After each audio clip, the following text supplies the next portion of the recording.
Apple's new iPad, it's finally here. And this is part 2 of our closer look at the iPad. Now, if you haven't seen part 1 yet, go ahead and watch it first. And then this video will make a heck of a lot more sense. As I've said, Apple's new iPad, it's sleek, beautiful, and it's so well designed. And true to Apple's heritage of creating some really great products, the iPad is a winner there. But what are the iPad's weaknesses and how will it fit into your life? But first, let us talk about one of our sponsors, Carbonite.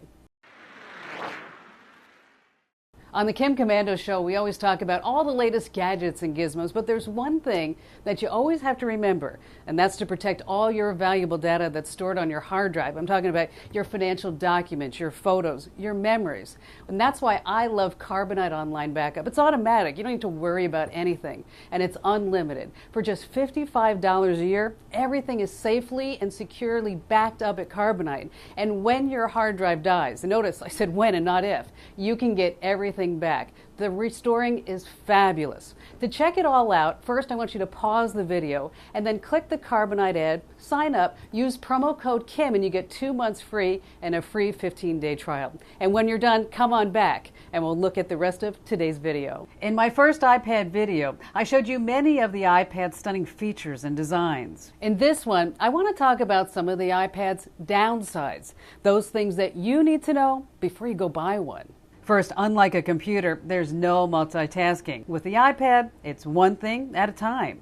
Second, there's no flash, meaning like Apple's iPhone, you won't be able to see some videos, some animated websites, or play certain things online. There's also no USB port, no DVD drive, no external card slots, and surprising to me, there's no camera. You also cannot use the iPad as a telephone. Personally, I believe that future iPads will have a camera, and they will also offer cellular telephone capabilities too, but just not now. The iPad's high-resolution screen is really amazing. Watching movies or videos, it's a delight. And you can easily rent or buy all kinds of shows and movies on iTunes. And speaking of the iPad's display, your digital photos look incredible in iPad's 1024 by 768 screen resolution.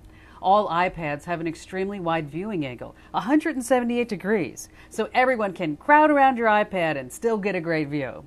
Anyone who works with clients and needs to show examples of their work would really like how great the pictures look on an iPad. The iPad also has maps. Simply tap to view locations with high-resolution satellite images, up close with Street View, by topography using Google. Drag your finger up to lift the corner of the map, and you can switch between views. iPad with Wi-Fi finds your location using known Wi-Fi hotspots. And Wi-Fi plus 3G models use Wi-Fi, GPS, and cellular towers, so you can get those routes and directions. Finally, the lithium polymer battery lasts for up to 10 hours. Let me tell you, 10 hours is quite good.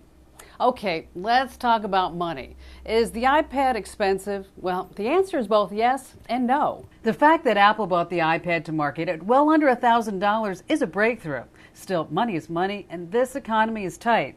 One version of the iPad gets you online wherever there is a wireless network or Wi-Fi. The other version gets you online with Wi-Fi and AT&T's cellular network. It costs $130 more. To get online with AT&T, it costs $30 per month for unlimited access. But unlike cellular, there's no contract. You're not locked into it. You can have access to it anytime you need it. And that I like. Okay, so now this leads us to the question of who really needs an iPad? Well, first of all, the iPad, it's not a notebook and it's not a laptop. If you're one of these serious on-the-go, getting work done with PowerPoints and spreadsheets and Word docs, I'm telling you, the iPad is probably not for you. And many geeks, they don't like the iPad. They don't like that it has all these limitations. But for what it does really, really well. But if you're what's known as a media consumer, you read, you watch the web, you listen to your music, and you watch your pictures, and you have slideshows and all that other great stuff, let me tell you, you are going to love the iPad. I do. The iPad's sleek and it's easy to use. The iPad works right out of the box. No tweaking, no adjustments, no nothing. Just turn it on and begin playing. And that's a truly delightful experience.